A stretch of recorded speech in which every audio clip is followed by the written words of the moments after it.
A'udzu billahi minasyaitonir rajim. Bismillahirrahmanirrahim. Rabbi shrah li sadri wa yassir li amri wahlul 'uqdatam min lisani yafqahu qawli. Amma ba'. Yang dihormati Ustaz Wan Zahari, pensyarah PIMK 3103, pengajian akhlak, dan seterusnya sahabat-sahabat kelas 6.07. Baiklah, untuk pembentangan seterusnya saya akan sambung pembentangan kita berkaitan dengan isu keruntuhan akhlak remaja. Tajuk saya adalah isu merokok, dan tak banyak sahabat-sahabat lain buat isu ni. Tapi tak apalah, kita kongsi. Mana yang nak tambah baik boleh komen. Jadi saya mulakan dengan ayat Al-Quran. A'udzubillahi minasyaitonirrajim. Wa anfiqu fi sabilillahi wa la tulqu bi aydikum ila tahlukah wa ahsinu innallaha yuhibbul muhsinin. Sadaqallahul azim. Maksudnya, dan belanjakanlah apa yang ada pada kamu kerana menegakkan agama Allah, dan janganlah kamu sengaja mencampakkan diri kamu ke dalam bahaya kebinasaan dengan sikap bakhil, dan baikilah dengan sebaik-baiknya segala usaha dan bantuan kamu, kerana sesungguhnya Allah mengasihi orang-orang yang berusaha memperbaiki amalannya. Surah Al-Baqarah ayat 195. Baiklah, untuk memulakan pembentangan saya yang bertajuk rokok ni, saya akan mulakan dengan definisi rokok. Kat sini yang pertama adalah, kenapa saya ambil isu merokok adalah kita boleh tengok trend sekarang, remaja kebiasaannya akan dikaitkan dengan rokok lah. Dan sekarang kita boleh kalau kita tengok perempuan isap rokok tu perkara biasa. Biasanya rokok ni akan terlibat dengan remaja, lelaki. Tetapi zaman sekarang betapa runtuhnya akhlak remaja sekarang, sehinggakan di kalangan perempuan sendiri ramai yang mula menghisap rokok. Dan ada juga yang mula dengan daripada sekolah rendah. Dah ada yang mula berjinak-jinak dengan rokok ni. Okey, kita masuk yang pertama, iaitu definisi.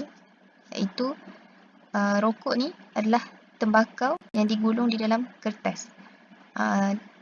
Sejenis tumbuhan. Tembakau ni sejenis tumbuhan yang maksud dia herba yang daunnya dikeringkan dan diracik nipis-nipis. Kalau biasa pernah tengok rokok, dia punya dalam dia tu dia macam bukan rumput tetapi diracik-racikkan dengan halus. Itu adalah tembakau, dan tembakau ni adalah herba, tumbuhan lah. Yang dikeringkan. Tengok yang kedua, nipis-nipis untuk dibuat rokok. Dan definisi merokok pula yang ketiga, iaitu proses menyedut asap tembakau daripada rokok. Dan bukan rokok je, dia cerut paip ke dalam mulut. Selalu tengok orang merokok ni memang melalui mulut lah. Tak ada lagi yang melalui kod lain. Dan itu adalah definisi merokok. Okey, kenapa rokok ni tak boleh? Dia sebenarnya, kalau dalam rokok ni dia ada satu bahan, iaitu Nicotiana tabacum dan Nicotiana rustica, iaitu dalamnya dia ada satu bahan kimia, iaitu nikotin dan tar. Okey, jadi sahabat-sahabat semua dah biasa kan, kalau kita tengok dekat klinik ke, diorang ada tunjuk lambar rokok yang dalam tu ada nikotin dan tar. Bila kita dengar rokok ni, dia akan berkait dengan nikotin dan tar. Tar ni yang buat jalan tu lah. Dan ada bahan-bahan tambahan yang lain. Kalau rokok, dia tak ada bahan nikotin dan tar ni, dia takkan jadi, maksudnya yang saya baca, dia tak jadi haram. Sebab bukan tak jadi haram, dia tak akan jadi ketagih.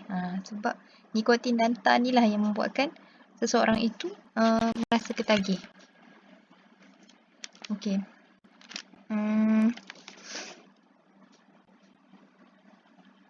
Dan bagi seseorang yang biasa merokok ni, dia akan jadi satu tabiat di mana dia bergantung bila dia sifat dia, tabiat dia bergantung kepada rokok. Kalau dia berhenti merokok, dia akan jadi satu perubahan yang ketara lah, di mana dia hidup bergantung dengan rokok. Jadi bila dia berhenti, dia akan jadi ketagih. Dia akan tak boleh hidup tanpa rokok. Okey, dan antara contoh simptom-simptom merokok ni adalah dia mudah marah, cemas, gelisah dan hilang gangguan tumpuan dan sebagainya lah. Ada banyak tanda-tanda orang yang bila dia tak merokok, tak dapat merokok ni. Baiklah, kita masuk kepada dalil dia pula. Dia merokok adalah, semua tahu merokok adalah haram. Fatwa ulama telah mengeluarkan bahawa merokok adalah haram di sisi Islam. Dia berdasarkan dalil yang ada kat atas tu, wa anfiqu fi sabilillah ni, di mana dia ambil dekat dilarang mencampakkan diri kamu ke dalam kebinasaan. Sebab apa merokok ni dikatakan mencampakkan diri dalam kebinasaan? Sebab antara kesan-kesan merokok ni adalah memudaratkan kesihatan. Okay, nanti kita bahas sikit lah tentang kesan tu.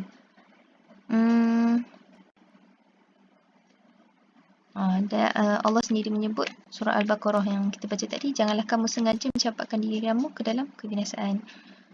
Bukti perubatan. Kita boleh tengok kepada bukti-bukti yang ada dari sudut perubatan dan saintifik.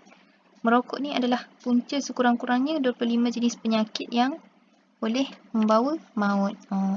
Kalau kita perhatikan, orang-orang yang perokok yang kita kenal lah, selalunya akan adanya penyakit-penyakit yang kronik. Antaranya paru-paru. Kalau dulu zaman kecil-kecil, ingat tak?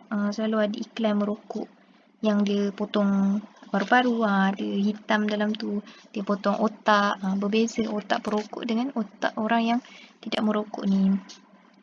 Dan contohnya penyakit yang boleh disebabkan merokok ni adalah kanser. Jadi daripada semua benda ni, apa jua yang membawa kepada kerosakan diri, harta, masyarakat adalah dikira sebagai maksiat. Okey, itu untuk yang pertama. Seterusnya kita pergi kepada punca. Punca saya bahagikan punca gejala merokok ni dalam kalangan remaja ni, saya bahagikan kepada dua, iaitu dalaman dan luaran. Yang ni berdasarkan penulisan yang saya buat lah. Tapi mungkin ada kajian-kajian lain yang boleh mengatakan mungkin dalaman lebih banyak mempengaruhi daripada luaran. Tapi daripada penulisan saya, banyaknya punca daripada luaran yang mempengaruhi remaja untuk merokok berbanding dalaman. Dan hari tu pun Ustaz pernah kongsi tentang macam mana Ustaz boleh bukan terhindar, maksudnya tidak menjadi antara golongan-golongan yang hisap rokok, sedangkan kawasan tu adalah kawasan Felda kan. Tapi macam itulah. Jadi kita masuk kepada punca yang pertama, punca dalaman, tentang iman. Iman di sini okey, sebelum tu tak payahlah. Iman di sini kita boleh huraikan dari sudut kefahaman pendidikan agama, kefahaman dan pendidikan agama. Macam mana dia faham tentang hukum, faham tentang hukum bahawa merokok ni adalah haram. Haram, hukum dia haram dari sudut kesedaran dan kefahaman dia lah. Dan iman kita ni adalah orang kata kita punya tali dengan Allah, ketakwaan kita kepada Allah. Kalau kita tak faham, jadi mungkin iman kita lemah. Jadi kita kena kuatkan iman dan kita mencari kefahaman tentang suatu perkara tu.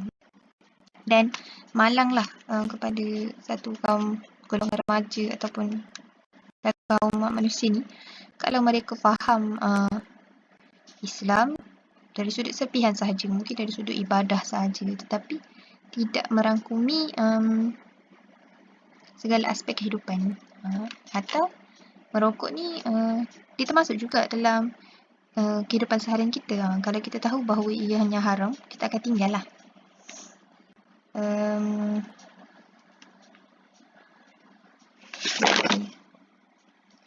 Dalam surah As-Saba dan surah An-Nahl juga menyebut, dan kami tidak mengutuskan kamu melainkan kepada umat manusia seluruhnya sebagai pembawa berita yang gembira. Maksudnya Islam ni datang untuk dia mengangkat martabat kita, martabat manusia untuk menjadi lebih baik. Kalau kita tidak faham sepenuhnya, sedangkan kalau kita ambil dia sebagai sebahagian sahaja, maka tak betul lah.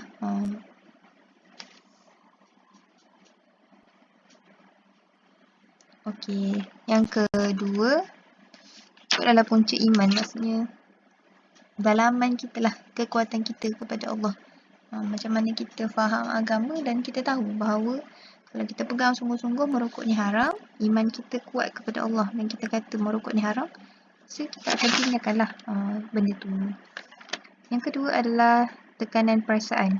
Tekanan perasaan kat sini saya boleh huraikan dari sudut diri perokok tu sendirilah. Mungkin dia ada masalah tentang ada perasaan bimbang, sedih, resah, rendah diri yang mencengkam diri dia, yang membuatkan dia ni mungkin stres ke, gangguan mental ke apa ke. Dan kandungan nikotin yang ada dalam rokok tu, dia akan mampu merangsang otak supaya lupa segala masalah yang dia ada. Nikotin ni adalah sejenis dadah sebenarnya, tapi di peringkat heroin dan apa lagi ganjal. Jadi golongan yang mempunyai tekanan perasaan, dia mengambil rokok sebagai cara untuk dia melupakan masalah yang dia hadapi. Dan ada kajian yang mengatakan dos nikotin, ada hubungan antara dos nikotin dengan perasaan khayal dalam kalangan perokok. Jadi mungkin daripada kajian ni dikatakan dos nikotin yang ada dalam rokok tu, ia akan mempengaruhi perasaan khayal orang yang merokok. Dan dari sudut psikologinya pula, merokok adalah cara untuk meredakan kepenatan kerja untuk menenangkan perasaan. Selalu kalau adalah orang terdekat yang saya kenal, bukan budak PJ. Orang yang saya kenal merokok ni, dia bila dia sudah dah siap makan, lepas dia makan dia merokok. Dia nak makan pun dia merokok. Jadi sebagai kaitan dia meredakan kepenatan lah. Dan ada orang yang merokok sebagai cara, waktu, sebagai waktu untuk dia berfikir dan menyelesaikan masalah.